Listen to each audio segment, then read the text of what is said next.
What's up? It's Tony back with another episode of the It's Tony podcast. Make sure you like, comment, and subscribe, and tell a friend to tell a friend. Today, I'm going to talk about how everything is just starting to connect. All of the true artists slash musicians are starting to connect with each other. And I don't know if it's on purpose. I don't know if they're all coming together to say, yo, let's push this message. But if they're not, it's all happening so perfectly. A couple of months ago, Tyler, the Creator, he did an interview with Maverick Carter. He spoke about how everybody sounds alike right now. Everybody talks the same. Everybody uses the same slang. Everybody dresses the same. And he also spoke about how there are people that are currently in the music industry that are not in love with the music and are only in the music industry to get money and to chase a bag. Is your frustration with them because you care about this art form so Dude, much? I love this art form so much, bro. And there's so many niggas out right now that aren't musicians that are getting treated like musicians because they make meme records or whatever. And I'm like, bro, this niggas out here that's really special, really aliens, really talented, really putting in the work. And y'all niggas giving this dip fuck who these niggas publicly will be like, I don't give a fuck about music. I just do this shit for money. Like, get your bag. I love that. But like, when every publication is like, hell yeah, let's put that out. Man, a 15-year-old, a 12-year-old, a 20-year-old gonna see that and be like, man, shit, I don't really care about this shit too. This is a quick bag. Now you taking up space for niggas like me. That You really taking up wanna be space for musicians. people who really care about this art form. And like, I don't like that. He wasn't mad that they are making money or that they want to chase a bag. He was only mad that radio are pushing them and training the consumer's ears to think that only these type of rappers and these type of artists are the true artists because that is what the consumer is hearing. He expressed that there is a need for the separation between the people who actually love music and the people that actually love what music can do for them. In other words, saying the people that are actually inspired to make music that comes from the heart compared to those that are making music just because music can get them a bag or get them fame or get them notoriety. And how I say that connects is because it connects to this new Kendrick song. On this Kendrick song, many people wanted it to be a diss. Many people wanted it to be aimed at Drake. But it's not aimed at Drake. And I will argue that if it was solely focused on Drake, that Kendrick would be wrong. This song is pointed and directed to people that are in the industry. This song is directed to the same people that Tyler, the Creator, was referring to. The same people that parade around in gluttony, that influence the consumer and other people to think about only the bag, only to think about the fame and all of the material things, and consider that what is cool, consider that what success looks like. So that's why Kendrick also talks about the radio personality. And by saying the radio personality, he's not only talking about the people on the radio, he's talking about the people that are part of the media that push artists, similar to what Tyler, the Creator, was saying. I don't give a fuck about music. I just do this shit for money. Like, when every publication is like, hell yeah, let's put that out. Man, a 15-year-old, a 12-year-old, a 20-year-old gonna see that and be like, man, shit, I don't really care about this shit too. This is a quick bag. The people on the radio with voices, the people on social media with voices that push certain music to consumers, the type of music that they are pushing to the consumers aren't the people that really love hip hop, that really love music. They are pushing the rappers and the artists that are only in it for the bag, that all sound the same, that all don't care about making a great album. Tyler, the Creator, said it in an interview. Kendrick says it in the song. Another example of Kendrick saying what Tyler was saying in an interview on a song is when they glorify scamming, or when he says the influencers don't like me or they don't fuck with me because I'm not with the basic shit. Again, like Tyler, the Creator, like Kendrick, these people aren't in giving you cookie cutter or what is trendy. The trendy thing is just usually the generic thing, the basic thing that everybody is doing. So the influencers, the people in media, the people on the radio, they don't like that. They don't like what's different. They want to push a certain agenda to the consumer, and the consumer isn't smart enough to see that these people don't really care about the art. As an artist that loves the music and loves it not just for what it can do to them, they are upset or they are frustrated. They are confused as to why are you guys glorifying this? Why are you guys making it seem like these are the people who are cool? I read a recent breakdown on Twitter where this Twitter user was explaining how Kendrick's song connects to a biblical story of Moses and a golden calf. And I think if you read that, you will understand exactly what I'm saying, and you will understand the real sentiments of this song. You will understand that, like Tyler the Creator and how he felt about the state of the culture and the state of music, Kendrick is also feeling that way as well.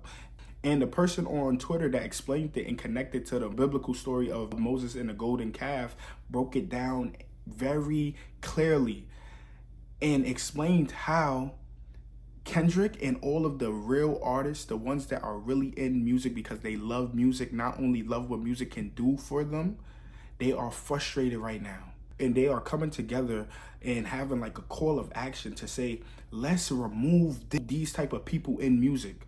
Let's start new. Let's start fresh. And Kendrick also speaks about the wanting to start fresh and start over in the song that came out, where he says, burn the whole village and start over. Because they want to start over and get out of this cookie cutter trendy era of rap where nobody is actually loving the music, where everybody is sounding the same. Nobody can. All these niggas dress alike. Man, you go to 2003. Jay didn't sound like T.I., who didn't sound like 50. Pharrell didn't sound like Dre, who ain't sound like fucking Quick, who ain't sound like Ye or just Blaze or... Another part of the breakdown that I saw, she connects the story of Moses and the golden calf and Kendrick to say that just like Moses was the moral leader in the story, Kendrick is the moral leader right now. I believe that in the song that he recently dropped, it can be perceived that he is trying to be the one that's saying he's the moral leader of saying what's good and what's not. And I may agree with that, but I kind of disagree because I don't think that Kendrick is saying like, oh, put me on a pedestal as the moral leader, because I've heard numerous albums of him saying, yo, I'm just the same as you guys. We're all together in this. I don't want to say that he's the leader in saying, yo, what's right and what's wrong, because he's not perfect. He's not a person that could just say he does something way better than everybody else and he's always right. But I do think that he can say that, yo, I would like us all to step together in unison and say, we want to start a new chapter. We don't want to stay in this specific lane of music where it doesn't feel like anybody is really making any music that is really meaningful. And you could see that by when I talked about the people that are charting, that are very popular, but they aren't getting a bunch of album sales. If they were making something so impactful, wouldn't more people want it? Wouldn't it be in more demand? And that's another way why I believe that everything is just stacking up perfectly to become like this perfect picture of, yo, let's start to make change in the music industry.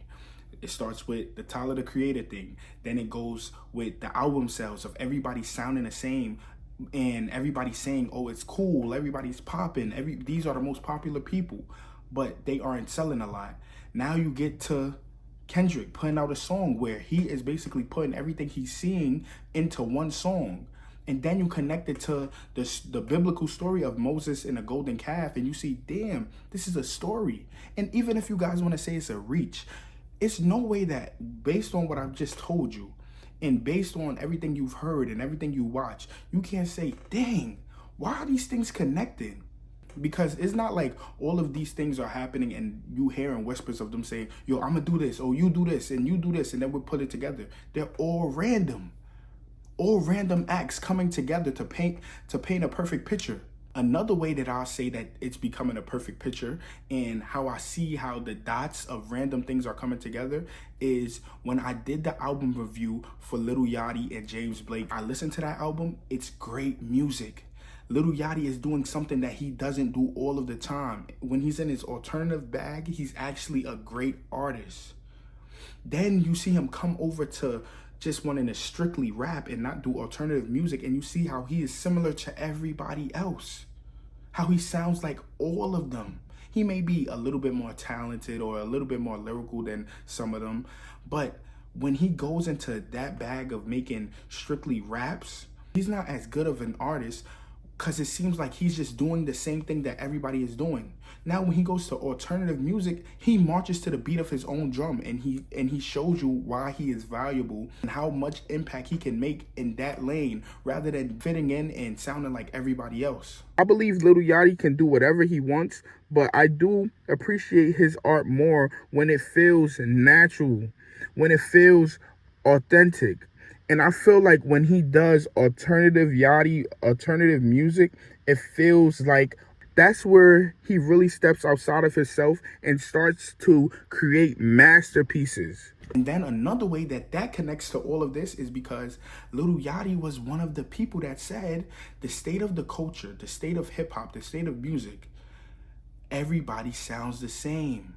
It's full of imitation. And even after him saying that, he then did a song with Mr. Imitation Crab Meat, Ian, the imitation god. Ian is an example of somebody that is not from our culture, that doesn't look like us, but can come into that culture and that era of rap and just be like everybody else because none of them are being different. None of them are telling different stories. It's easy to be imitation crab meat when everybody is just imitating each other. The only thing that's different from him and them is that he doesn't look like them, but he sounds like them, and he talks about the same thing they talk about. So, again, you can connect all of the dots. I did the Lil Yachty and James Blake album review. Then you go to Tyler, the Creator. He says the same thing, that it's a bunch of people sounding alike and how the whole culture is just homogenized. Everything is just mixed up, and it's all becoming a melting pot of everybody just being the same. Everybody sounding the same, dressing the same, looking the same. Everything is the same. Then you go to the album sales, and it shows that everybody doing the same thing isn't benefiting them because they aren't selling a bunch. Then you go to Kendrick dropping his song, and he puts it all together, basically being megaphone of a call to action to the culture, saying, yo, let's stop idolizing these people, idolizing these false idols, these fake artists that are only showing you the gluttony. Stop idolizing all of these people that aren't really making real music and don't really love music, but love what music can do for them. And that goes back to Tyler, the Creator, because he said that. Kendrick speaks about the parade of people just showing you, oh, the cars, the clothes, the hoes, the materialistic stuff, the fame, all of that stuff. And he says, yo, let's separate that. Everything is coming together to become this beautiful picture. And if you think I'm bugging, do the research on your own. This is why Kendrick is the GOAT. And I know it sounds like somebody is trying to brag on their favorite person. That's not what I'm trying to do. I'm just trying to make you guys understand that music is supposed to make you think. Yes, there are some types of music that are just simple, that is just for a good time. But do you feel like all of the music should just be simple, good time, everything? There shouldn't be nobody that's different. There shouldn't be no artist, no creativity. That's why I'm confused. Like, why do you guys worship these people? Why do you guys love these people and idolize them and say, oh, they're so great? No, they're not. They're doing all the same thing. Last point I want to make. Back to a point that I said in the beginning. If this was a direct shot to Drake, I would disagree with Kendrick. I do think that Drake is an example of all of the things that Kendrick was talking about. But I do not think that Drake is totally 100% an example of what Kendrick is talking about. I believe that when Drake first got into the music industry, he did not get into this just for money. He wanted to be one of the greatest, and he got that. But during that process of becoming one of the greatest, he started to realize the raps and strictly just trying to rap, that wasn't giving him the monetary success that he may have been looking for. So he started to just sprinkle a little bit of raps on his album, and he started to just focus on playlists and being more melodic and crooning and all of that stuff, because he realized that those type of songs were the most popular songs on his album. So he started to think, yo, why would I make a whole album where I have some rap, some singing, some melodic blend, when I could just make a whole playlist of melodic blends and all of those songs would be a hit? And the consumers will say that they like that. And the majority of the consumers will say that they like that. And that is where you get the Hotline Blings, the Kiki Do You Love Me. You get those type of songs. And you don't get the, oh, rapidy rap, or I want to be the best rapper. You just get the, I want to be Michael Jackson. I want to be the biggest artist ever that can get whatever I want, and everybody knows that I am him. The thing is about Drake, by changing into an artist that was just strictly focused on playlists and doing things that will get him a bunch of number ones, is that he didn't know that people behind him would follow him. And so now you have a bunch of artists that aren't as talented as Drake and don't have the same storyline as Drake of initially being somebody that wanted to be the greatest and then transitioning into an artist that was focused solely on the money and being the most popular and being Michael Jackson. Other artists wanted to just follow the being the most successful money-wise, but they weren't as talented. So now you get a bunch of people that are trying to do the similar thing that Drake did, so they're not making good albums. They can't really rap, and they can't do it as successfully as Drake. Although I do think that Drake is a part of what caused all of this homogeny and everybody sounding the same and nobody making meaningful albums, I don't think that Drake was always like this. Because when you go back and you listen to those first albums, he was making good albums. The only thing is that he could do both. At a certain point, he realized doing both didn't make sense for his pockets. It made more sense to side to one because the majority were liking that. But sometimes you gotta realize the majority and the consumers are dumb. They are followers. And that is why there's so much trendy TikTok music, trendy meme music. And that's why this song is so meaningful and impactful, because it is a call to action to separate the people that really love music and the people that just love what music can do for them. And that is also what Tyler, the Creator, was saying in that interview. And I'll say it one last time. It is all coming together to make this beautiful picture to say, get these trash niggas out of here. Real music is gonna last. All of that other bullshit is here today and gone tomorrow. You know where I heard that from initially? A Drake song. Because he is a part of that as well. He is a part of that same cloth. These other people aren't a part of that cloth, but they think that, oh, I'm trying to be like Drake because Drake did this. Drake is a chameleon and has these dumb followers thinking that they can be similar to him when they cannot. The real music is going to last, and I'm going to be here to see when the real music comes back. That's why so many people love the Dolce Project, because it's different, because it's real music. Last quote, the cream always rises to the top. The real shit, the authentic shit, the shit that really means something always rises to the top. And Kendrick is just calling it out. Hopefully some of y'all will understand that. Hopefully some of y'all will really listen and do your homework and try to break it down. But if you don't, you don't.